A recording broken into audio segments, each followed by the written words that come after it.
Commission Taylor-Bouchard, et je le dis de l'intérieur, ayant été parmi les 15, je crois que la commission Taylor-Bouchard était nécessaire à l'époque où elle a été mise sur place, parce que n'oubliez pas qu'on était en plein délire.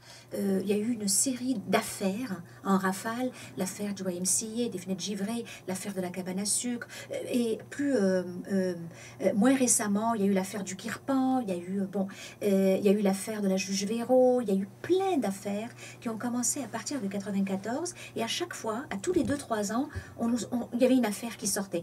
Une affaire, c'est-à-dire un jugement qui était rendu et qui était très favorable à la pratique religieuse orthodoxe. Ou une affaire comme ça qui était dénoncée, un professeur qui avait des congés, qui était payé. Alors bon. Donc il y avait toutes sortes d'affaires qui sortaient.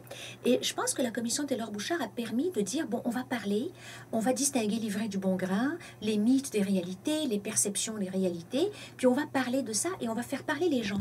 Parce que nous qui travaillons sur ce dossier-là, moi je travaille dessus depuis 94, en 2007 on était en terrain complètement connu. On savait, on avait même un peu prévu ce qui allait arriver. Mais monsieur et madame tout le monde, ils n'étaient pas là-dedans. Donc la commission a permis de redonner aux citoyens lambda de toutes les régions du Québec, parce qu'elle était itinérante, le droit et la liberté de parler de choses qui les concernaient et qui avaient été confisquées par les tribunaux et par quelques experts. Donc dans ce sens-là, elle a été utile. Là où la réserve que j'ai, la réserve importante que j'ai sur Taylor-Bouchard, c'est le fait que la commission aurait dû se pencher sur la place des religions et des manifestations religieuses dans les institutions publiques. À toute fin pratique, les accommodements raisonnables pour des raisons religieuses. Comment on traite les accommodements raisonnables? Est-ce qu'on peut alimenter le législateur pour qu'il puisse circonscrire les pratiques orthodoxes? C'est ce qui aurait dû être fait. Malheureusement, je pense que ça tient beaucoup au fait aussi que l'un des présidents était philosophe et l'autre sociologue. C'était pas des juristes et ça les intéressait pas. Eux voulaient faire un débat de sociologue et de philosophe.